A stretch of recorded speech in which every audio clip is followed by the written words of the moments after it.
Hi, welcome to Mondays with Marlo. I'm very excited on the eve of Valentine's Day to have Jennifer Jolly here. She's an expert in tech gadgets, and I need so much education in this area. So I'm very excited about this. In fact, I'm buying something for Phil that I'll tell you about later that's also a wonderful gadget. This is such a hot topic. We've got so many questions for you today. Yes. And you brought a lot of fun tech gadgets with you, which we're going to show you that are just great. So this is exciting. So shall we start with a few questions, and then we'll get to the gadgets? Absolutely, yes. All righty. This is going to be good. This is show and tell. This is from Maurice. I understand there's a lot of Valentine's Day shopping scams out there. What do we have to watch out for? Well, there are shopping scams every holiday that rolls around. You have to watch out for deals that sound too good to be true. Unsolicited deals. So you get something in your inbox, emailed directly to you, or texted to you that you didn't seek out. So, specials on roses, specials on chocolates. Don't respond to anything that's unsolicited. If you go into a store to shop, to buy diamonds, I wish, to buy anything like that, make sure it's a reputable store and it has the little padlock on the bottom and starts with HTTPS. Those are ways to know that you're shopping from a safe and secure site. Oh, that's great. Yeah. Wonderful. And it has a little lock? It has a little lock at the bottom. Oh, good. And if you've heard of it, Amazon's good. There's a shopping site I love every holiday that comes around. It's called Ebates, EBATES. They give you all kinds of discounts. So roses will be 20 to 40% less there than any other place. But then because you shop through them, it's like an online mall, they give you cash back. Oh, wow. So you get paid to shop. How great. And that's safe. How great. This is from Shayna Gallagher. What are Valentine's Day gadgets to get you in the mood? What do we mean exactly by in the mood? Well, I'll tell you, if my honey gave me an iPad 2 or a new Ultrabook or one of these hot gadgets today, that right there would have me. Oh, good. But there's also jewelry that has a tech twist that's very good for getting people in the mood. A lot of the videos, like the Xbox Connect, it's very physical. There's some dance things that you can do with your partner that are also great for getting people in the mood. I know. Tell us, this is a great gift. This is a wonderful, I love this. These are cufflinks, and they're beautiful sterling silver cufflinks, but they are also a Wi-Fi hotspot. So, what man doesn't want his own personal hotspot, right? One doesn't. Right. I want one. Yeah, they're gorgeous. So you can get Wi-Fi enabled through these. You pop a little disc, download a little program onto your computer, and then anywhere you are, in the airport, in the car, in the train. You're always connected. You're always connected, and it also stores 2 gigabytes of storage, so you can download your photos or a presentation. $250, cufflinks.com. Now, what about for women? I don't wear cufflinks. Well, for women, a little charm around the neck or something. There are no Wi-Fi charms yet that I've found, but there are QR codes, those quick read codes that you scan with your cell phone. You take a picture of it, and you can embed a secret message in there. So, I love you, see you tonight. One man recently proposed that way. So it was a little charm necklace with this QR code with a marriage proposal. We want one with the bites. You got to get us that for next year. Okay. Okay, here we go. But there's something for your guy. Okay, this is from the real Dora the Explorer. What kind of gadgets are out there for getting in shape? I know the Wii has Wii Fit, which is fun. It's a little too childish for me. Yeah, I hear you. The fitness gadgets world has absolutely exploded. Over this past couple of years, one of the makers of a hot new fitness gadget was saying to me the other day that he feels like fitness gadgets are today where the whole green movement was about 10 years ago. Really? So this is just exploding. There are so many great gadgets for getting in better shape. I brought 2 of them with me. Oh, good, good. If you're a total couch potato and you just need to figure out a dashboard of your life, what I need to do to lose weight, I recommend the Body Media. It's this armband. You've seen it if you've watched shows like The Biggest Loser. You've seen them use gadgets like this. You have to wear it under your clothes normally, not over your clothes, but you wear it all the time. It tracks how many steps you've taken, what kind of exercise you've done, how many calories you've burned. Wow. And then you go online and you tell it what you've eaten, and it tracks everything for you and gives you this dashboard. Here's how many calories you need to burn to lose a pound. It's a great motivator. That kind of information has really helped people. And this company, Body Media, they're coming out with a patch that you can put on your skin. You don't take it off at all for 7 days. So if this is a little too expensive for some people, you can just do that 7-day dashboard. Well, that's a amazing. great one. If you're already an athlete and you just want to go to that next level, you want to up your training, Right. train for a race, there's the Motorola Moto Active. So this also tracks, and I may not have charged it up before I came today, but it tracks everything that you've done. So it's a GPS. It can tell how far you've run. It can give great. you, or biked, or rode. Right. And it can give you that. It also can track it on a treadmill. And then it syncs up wirelessly to your playlist, to your music. So you listen to your music from this Motorola Moto Active. That's great. And you listen to your music, it syncs up wirelessly, and then it'll tell you what songs motivated you the most and build another playlist for you, the ones that you worked out to hardest. Oh, you're It's a kidding. little, it's just And how much is this amazing. little number? I think it's around $300. It's the Motorola Moto Active, but I have so many dollar amounts in my Right. head Well, you with all can these look it up. gadgets. You can look it up. Well, double those are check two that. great things for not childish, but that you were looking for. Yeah, and there's so many more. And I write about these, and so do several of the writers on Tecca.com. Okay. TECCA.com. This is all the kind of stuff we talk about. And it is tech for non-techie people. So That's you can who also, I am. Yeah. This is from Patsy. What are your favorite last-minute Valentine's Day gifts for the tech-savvy man who seems to have everything and want nothing? What do you get men like that for Valentine's Day? There are so many things that you can get a man that will enhance his experience with the gadgets that he already has in his life, whether it's a case, a really hot new case. You go to the Apple store, if he has an iPhone, and there's a bamboo case. It's just sexy and sleek and looks really great. You can get him a charger that's portable, wireless. You can get these little cards that you can download everything onto wirelessly, so you can back up all of your information. So there's a lot of just And I little also think extras. you probably love these cufflinks. Absolutely. They're just amazing. I've never even heard of cufflinks that keep you Wi-Fi connected. It's Yeah, fabulous. and these fitness gadgets are great too. Yeah, A lot of great. men are loving these. Great. Also, dun da da, if your man is a big kid at heart, this is Sony's brand new PlayStation Vita. It doesn't come out until February 22nd, but you could tell him that you're giving him And this. you could order it now. Yeah, and this is a way this is an entire entertainment center in the palm of your hand. You play games, you watch high definition movies. Wow. You do everything on this. It connects to the internet. And how much is that going to be? This is $250 for Wi-Fi, and then if you want it to be 3G, it's $300. February 22nd. This is Fabulous. so It's neat. playing. I'm going to pull up a little movie and All show right. that to you in a second. Okay, here, this is live from Nikki. Hi, Nikki. Thanks for coming. She says, I'm obsessed with my iPod. I take it everywhere. I go literally, it's an extension of my hand. And so when the battery dies, I feel like Shirley MacLaine in terms of endearment. Why? How can I extend my iPod battery life until I can get it back to my computer to be recharged? Battery life is the bane of every gadget lover's existence. Now he's talking to us here. I'm going to turn him down. But yeah, there are certain things that you can do in the settings on all of your gadgets to extend your battery life. If you don't need to be connected to the internet or have apps that say where your location is, map apps, you can turn those off in your settings. That will help hold on to your battery life.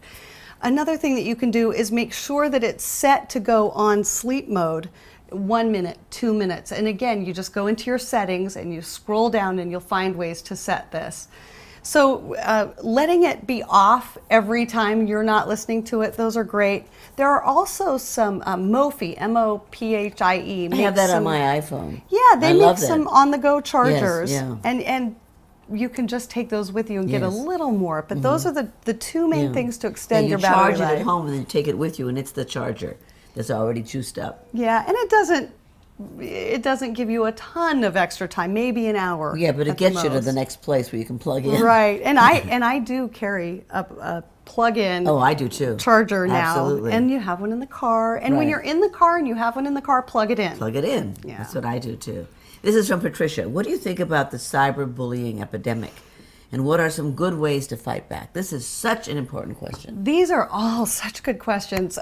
Patricia, put boundaries on how your child can use the computer and how they do use the computer. So not only what information they can get in, but also what information they can give out. Parents need to have more control over a child's access to the internet as well as what they're doing on it. And I know parents say, oh, you're crazy, they're on their cell phone. Well, right. You can't just give a child a gadget like this and send them out into the world. You have to set some parental controls. You have to teach them early on what is and isn't okay behavior. And if I can't tell you how many times I hear about young teenage girls being asked 20, 30, 50 times a day to send out a naked picture of themselves. You can't give a child a cell phone, right, especially a girl a cell phone, and not have that talk about never, ever, ever, ever sending naked photos of yourself. There are services that will monitor this for you. If you're an overwhelmed parent, you know your child needs this technology and you can't be there watching them all the time, which who among us can these days. There's Safety Web, I know, is one service off the top of my head, but they'll monitor these things for you so that if there's some kind of trigger word that goes back and forth, suicide, naked, they'll alert you to that. And I highly recommend services like that and it's for called parents. What? Safety Web, I believe, is the one. Again, I'm pulling out of the back of my brain for these names, but Google that kind of service and Safety Web should pop up, and I'll do a little bit more and see if there's anybody else. But I know that that's one that I've used in the past. While we're here, would somebody check that, because it'd be an important piece of information. And I think just in general, the cyberbullying epidemic, good way to fight back. Unplug, turn it off. It's hard to unplug kids. I know it is really hard. I know. Nikki, it's from Nikki. My computer makes a horrible grinding noise. I think it's the fan. It's brand new. I brought it back twice. Is this something I can fix myself? Because every time I bring my computer back, they act like I'm the second coming of Norman Bates. Well, it could be something that you fix yourself, but if this is a brand new computer, just go back and get a new computer. It might be under warranty, either from the company, if you didn't buy an extended warranty from the store, which I don't recommend doing, because usually these are under warranty from the company, or if you bought it with a credit card, your credit card has it under warranty. Right. So take it back, get a new one. If it is the fan, it might be a ribbon hitting it. Could technically be an easy fix. So you would take the component, you get a little screwdriver out, you take that panel off, and you can see the fan in there. If there is a ribbon hitting it, you can just move it to the side, put the panel back on. That should go away if it is a problem with the fan. But I would have the store do that. Why? I would too. You could do it and break something, and then that's the end of that. Yeah, and a store should never treat you like you're the second coming. I mean, if there's a problem with it, even if it is an imagined problem, which I'm not saying it is, but even if it is, they should take it back and give you a new one. This is live from Stephanie, and this is a good question. What is the quickest way for a 50-something woman who now has time to get in the groove flow of the tech and online world so my sons don't show me up? The quickest way to get in the groove is just make a part of your day to check in on a website, a news website that just very quickly lets you know what's happening in the world of tech that day.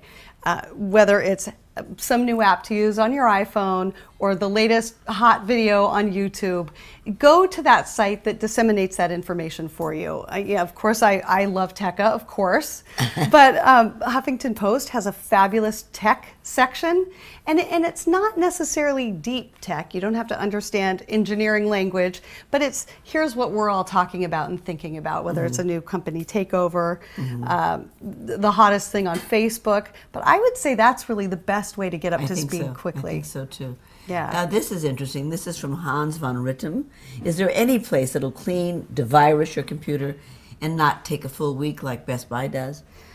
Cleaning and devirusing your computer can actually be done remotely. So you don't have to take your computer anywhere. You can get one of the security services like McAfee, Norton, Kaspersky, and I think it runs anywhere from $80 to about $200. You connect with them remotely, you give them access to your computer online, and get one of those names so that you know you're working with somebody good. and legitimate. And then they'll take anywhere, depending on how junked up your computer is, they'll take anywhere from 30 minutes to as long as 4 hours. And they'll just clean it all out for you remotely. Is that comparable to what it would cost at Best Buy? Or is Best Buy more expensive or less expensive? I'm not sure about Best Buy prices, but I have not had an experience where I've taken something back and it's taken a long time. I have had the Geek Squad come out to my house, and that's been a fantastic fix. Yeah, so, that's great. Yeah, if you want hands-on, have them come out to your house. This is from Laura Tyler. What's the best affordable wireless printer for printing and photos? The best affordable wireless printer is sending it off to be printed somewhere else. Wireless printers are the bane of my personal existence at home. I don't know why, but Canon does have some excellent models out. And I think you really have to start in that $300 range and on up for one that you can rely on that doesn't run out of ink all the time. It's a problem. It's a problem in the tech world. Hopefully we're getting smarter and better about that, but I would go to Canon and check. You can't really go wrong there. Right from the expert here. This is from Kayla DiMarzio. What tablet is the best for uploading and selling items on eBay? Oh, that's a good question. Yes. These are great questions. You need to look for which tablet has the best camera. Samsung Galaxy Tab and Motorola Zoom are the two that have tested for the best cameras. Unfortunately, iPad 2 has not tested yet for the best camera for the quality of pictures. So I would recommend those two. We are hearing rumors, it's always rumors, but that the iPad 3 is coming out as early as March. So you might want to wait until you get a new tablet and see what they're going to do with the camera there. Yeah, I get pretty good pictures with my iPhone. I get really excellent pictures with my iPhone. The 4S. I have a 3G and a 4S. And the difference in the picture quality is staggering. Yeah. This is live from Mark. Hi, Mark. What is your favorite type of computer right now, either desktop or laptop? Well, I'm so glad you asked. Mark, this is one of the hot new Ultrabooks that are out today. This is an Asus ZenBook. Look at how skinny, tiny, and light this is. And for someone who travels a lot like I do, this has saved my back and shoulder from putting it in my purse. So I love these really small, functional, fast computers like this, these Ultrabooks. So I love this Asus ZenBook, Intel processing, very, very sexy computer. Is there anything, now I lug along my little laptop. Yeah. Is there anything that I can't do with this that I do on my laptop? No. There really is not anything. You can't burn a CD on it, but I haven't had to burn a CD in a really long time. Really? Not with the cloud. I send everything off to the cloud now anyway. So no, you can do everything. So I can go to a hotel with this, plug it in, and absolutely and do my work. And the battery life is usually longer. Speaking about that battery life issue, on these kinds of tablets, these kinds of Ultrabooks, than they are on a bigger, chunkier. How's the cut and paste on it? I can't cut and paste on my iPad. Yeah, well, it's very difficult. The little blue thing with little two dots, and I'm writing a manuscript. It's very difficult. Yeah, and you have to hold it down and copy all. It is difficult. It takes a while. What about this? Can I do this the way I do on my little laptop? This is the same as a laptop. Great. Functions the same as a laptop. Good. I also love you have the MacBook Pro. I love the MacBook Air. Yeah. Very similar. You're going to spend more on anything with a little eye in front of it, anything Mac, but those, you can't go wrong with those computers. And a good Valentine's present. How much is that, I wonder? $1,000. Wow. And it is a fabulous Valentine's present. I'll say. And it comes in light pink and hot pink too, in addition to this brush. And you're not selling these, right? I am not selling these. I want everybody to understand that. She's just educating us, not selling them. And HP also makes a really sexy Ultrabook that's coming out later in the year. It has a Gorilla Glass. They're very sturdy. Somebody said to me the other day, I would break that so fast. You won't. Not with how they're making them. This is live from Christy. Hi, Christy. What's the best way to keep track of tasks? I have trouble keeping a good to-do list. Is there an app for that? Oh, there are a lot of great apps for that. I use one called Evernote. That is a really good one for keeping track of to-do lists, who to pick up, when. Evernote. Evernote. It's write that down. I want to get that. That's a really, really good one. I just recently heard of another excellent one. It's in beta, it's in testing, and I can't recall the name of it right off the top of my head. But I will get back to you on, there's another one, Evernote, try that. And then I'll get back to you on that other one. Will you give it to us on Facebook so we can find it? Yes. Don't forget now. I won't. All right, you owe us that. When Marlo says to do something, She's I going to won't do forget. it. That's great. We want it. We want it. This is from Greg. Hi, Jennifer. We have a young child and we're trying to figure out when and how to introduce her to technology. What would you recommend in terms of what products and at what age they are appropriate? I would say the age that they're appropriate is the age that she starts showing interest in it. And usually that's around 2 years old. Yeah.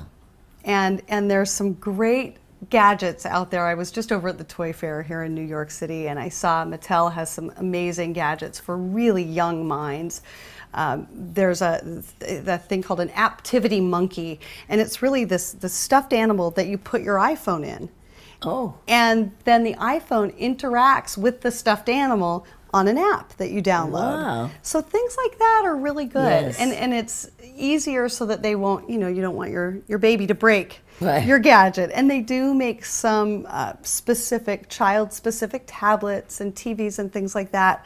I don't think there's any problem with letting them play with your iPad, your tablet. You just need to limit it and make sure that in addition to screen time, that there's a lot of real activity. There's real play in the real world, that they go outside and they explore the world around them. And that's our biggest concern in consumer technology today. Okay, now this is from Doreen. How do you put a picture on your Facebook page? Any easy instructions? I wish you were here so I could show you. It's hard for me to describe this without showing it to you, but you go on your main Facebook page. And if you have the Facebook timeline up now, right just down from your pictures, you'll see a little button, for lack of a better term, that says Photos. Click on that, and then it'll walk you through what to do from there. You can also go to the help section on Facebook, and they'll walk you through it as well. And then we have a video series called Just Show Me on Tekka, and I believe that we've shown you how to do that there as well. Just Show Me. That sounds great. Yeah. This is live from Dave. Hi, Dave. What is the best online calendar tool that syncs to your phone? The best online calendar tool that I've found so far has been Google Calendars. And I know a lot of people don't think that's sexy enough, but boy, it really works well for me personally. There are some other ones. Evernote, again, is another one that does that for you. But right now, I've been looking too. I have been looking right now. Google Calendars is the best. Great. Oh, I love we're getting so many tips. This is from Cindy Borst-Orenstein. Excuse me. Please ask her, if you install free apps, can they get into your important information in your phone? And if you pay for apps, can they get into your phone? There's no difference with apps and the accessibility onto your phone, free versus paid. They're both the same in the app world. They'll ask, the app will ask, can I have access to your contacts? Can I have access to this or that? And you have to say yes to granted access. Without that, it's not pulling contacts and information off of your phone without you knowing about it. So you do granted access, and then that's also another reason why it's pretty important to go to the iTunes or to the App Store to download, or to the Android store, to the legitimate stores where these apps have been checked out and verified as well. Yeah. This is from Karen. What type of security do I need for my iPhone? Two things you need for your iPhone, Karen. One is you need to set the passcode on the front of it. Set a password so that just anyone who picks up your phone can't just access everything. So set a password. Don't make it 1, 2, 3, 4. Don't make it hello. Think of something that you can make it. And then there is an app that you can download called Find My iPhone.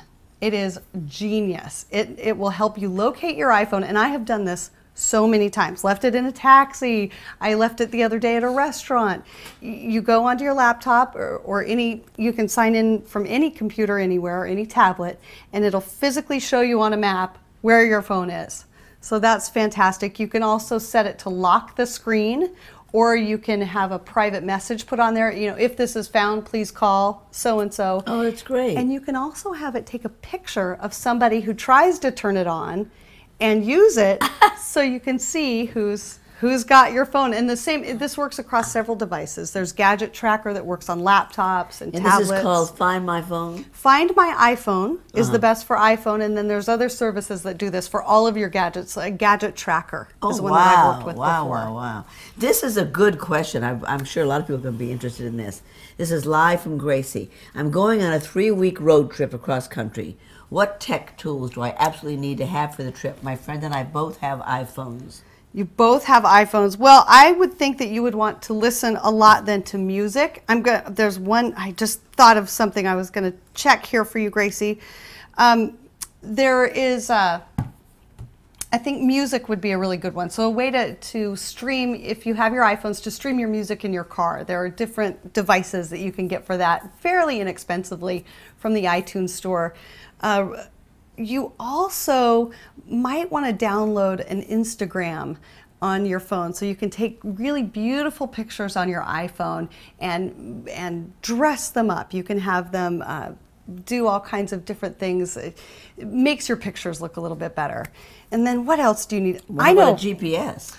Well, your phone really has your GPS built into it nowadays. Okay. I mean, I'm not sure. I don't use a separate GPS, although I did go on a road trip recently, and my parents had a Magellan GPS along, and that did help. But you can usually use your iPad or your tablet and your iPhone instead of the GPS. I knew this was around here somewhere. This is a Sony Red Reader. One charge keeps this powered up for a month. So if you like to read books on the road, entertainment on the road, this is super compact, super light, and you can download books from a public library anywhere in the world. It's Wi-Fi enabled. Sony Red Reader, it's on sale, and I'm not selling it. It's on sale for $99 through February, I think, 18th. So yeah, that's one of those that you should know about. Well, what else do you need in terms of not getting lost or finding help on the road, or that kind of thing? Like, you can do that with that little person you speak to on the phone. What's the nearest gas station? What's the nearest? Yeah, there's great apps for that. For GasBuddy.com, how to find the least expensive gas. Good. Food Spotting, how to find great restaurants. There is a separate gadget, and again, I can't think of the name right off the top of my head, it's kind of the panic button gadget. I know that the company came to me and they were telling me about them. So panic, like what? I need a hospital. Panic, I need what? I need an ambulance. I need police. I need roadside assistance. Right. I'm being kidnapped, and it'll call 911 automatically. And I know that there are apps also on your phone that will do that as well. Yeah. I think that's interesting, especially for kids. That, I mean, if a kid, I mean, a teenager, hit a button that's a panic button, would you be able to track where they are at that moment then? There are specific GPS tools for that, for children and elderly. Right. One of them is called Pocket Finder. And it's just a little GPS device that you clip on to a backpack, a pair of tennis shoes, to a pocket. Your child doesn't even have to know that it's there. That's a whole other conversation. Yeah, right. But it will show you on an app on your phone where that person is at all times. Right. No, that's very good. I just saw some other technology that is doing this. Honeywell makes thermostats and things like that. They now have technology that can show you a live video camera feed. So when your child gets home from school, you can check that they're okay. And that kind of smart connected home that's another area that's exploding. Well, Gracie, I hope you found stuff for the trip. I think so. Yeah. I think so. Tracy, what are some of your favorite places for online shopping? I told you about Ebates already because that's smart shopping. Another one that I really love is a site called fab.com. It's fairly new. It's so hip. You're going to love this. fab.com. It's just really different stuff, kind of hipster stuff. So I go on it all the time just for inspiration. You can buy everything from jewelry to funky t-shirts to furniture on Fab. This is from Heather. Is there an external hard drive I can buy to download pictures from a PC and then upload to an Apple? Yes, there is an external hard drive that you can buy to do that, but I recommend going to the cloud, that whole cloud service. You can use something like Dropbox, which it lets you download a certain amount for free, and then you can upload it from any other computer in the world. Picasa also does something similar. So instead of running out and buying another gadget that you have to worry about storage on, use the cloud. That's what it's here for. How did you learn all this? How long have you been doing this? I mean, I can't believe all you know. When I can't remember the name of a specific gadget, you know, I think, and I will leave here and go look those up because it'll bug me. And send them to our Facebook because we'll want to know. But I'm a journalist, so I was for about 12 years a general assignment reporter. So courts and cops and murders and all of that. And I was doing this in the San Francisco Bay Area, Silicon Valley. And as I did that, I was watching the world around me. The one thing that we all had in common is technology. Right. So I thought, this is what I need to learn. I don't need to cover another politician. That'll just keep great. it. And so many of our people, I mean, this woman, Melinda, hi Melinda, she's asking the question that I really want to understand. She says, how does someone who's technically challenged, like me, and I agree, even begin utilizing all the tools, an iPhone or an iPad, the internet, social media offers? Where do you begin? I mean, I'm a little further along than Melinda is, but you know, my mind boggles at each of these things that you're talking about. So she wants to know, where do you begin? Well, that's a little bit like my story too. When you said, how did you learn all of this? It's one gadget at a time, and you don't need to know all there is to know about it. The internet is an amazing resource. Don't go to a site that is filled with words that you don't understand. Go to a place that speaks your language, that tells you about, you know, what do I need to know about a phone? I need to know that it's really simple to use. I wrote an article recently about how to pick the best smartphone based on your personality. You know, that's what most of us want. Right. We just need to know what's the right phone for me. So back to your question, start simple. Start with one thing. We will never know, none of us, not even me, we will never know everything there is to know about all of this technology. Find that one thing that is most useful to you, and then just figure out how to make it work better. Right. That's right. That's great. This is from Teresa. My New Year's resolution for 2012 is to become more organized with my finances. But so far I haven't done anything in the way of organizing or keeping track of my accounts. Are there any inexpensive tech tools that might make it easier for me? I'm smiling because I just wrote about this. You just described me. Great at making money, even okay at saving money, could not manage the money. A company came to me called Page Once, and I thought, okay, I've used Mint, like what could this company have? It's an app that you download on your phone or your tablet or your computer, and it completely takes track, or keeps track, takes care of every penny coming in, every penny going out in the easiest way that I've ever experienced. And what is the name of it? Page Once. And I did an article on this on Tekka. And it is so simple to use. No bars, no graphs. You just hook it up to an account. Wow. And it does everything for you. Another one in that same article is called Expensify. You can find out how much exactly did you spend on clothes or groceries or shoes last year very easily. Love that service, that site. Yeah. And here's another one that needs some help here, Cute Cat. Can you recommend an easy program online for filing your taxes? I can, and I actually looked up a couple of those because this is the exact right season for that. And TurboTax is the #1 recommended site for doing your taxes easily online. TaxAct and hnrblock.com. So these are names that you've heard before. Right. They've just moved to the online world. Those are safe. Again, just make sure it's something that you've heard before, and when in doubt, check it with the Better Business Bureau. Here's something that everybody needs to know about. This is from ML Columbus. Is it safe to allow sites like Amazon to, quote, remember my username and password information? It makes me nervous every time they ask me. Yeah, it's okay to let Amazon do it because Amazon is very reputable. It's never fail-proof. I mean, the reality is, and we've seen this a lot over the past couple of years, is a hacker with a plan can get pretty much anywhere in any of that information. It's as safe as anything else, as your banking system, but it's never totally fail-proof. I know we have to stop, but I just have 2 more questions because they're really good ones. Live from Marcy. Hi, Jennifer. Pros and cons of moving everything to the cloud, and some tips for making the move as seamless as possible. Oh, and that's a fast answer? No. Is it too much? Is it? That's a great question. Well, let's take the first one. Yeah. What are the pros and cons of moving everything to the cloud? Some of the pros are it's very safe, it's easily accessible from anywhere in the world, and it's very easy to use. It doesn't junk up your office. It's off-site and it's safe. Some of the cons are just wrapping your head around using this kind of service and how to best use it.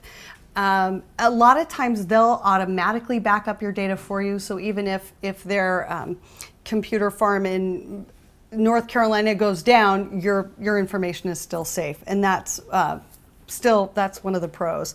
Cons are really just figuring out how to use it. I mean, really, right. How do you use it and access it? But again, it'll take 10 to 20 minutes of only paying attention to that, and after that it gets easy. I think we've answered this, but I want to be very clear about it because it's important. It's from LBN. Hello, LBN.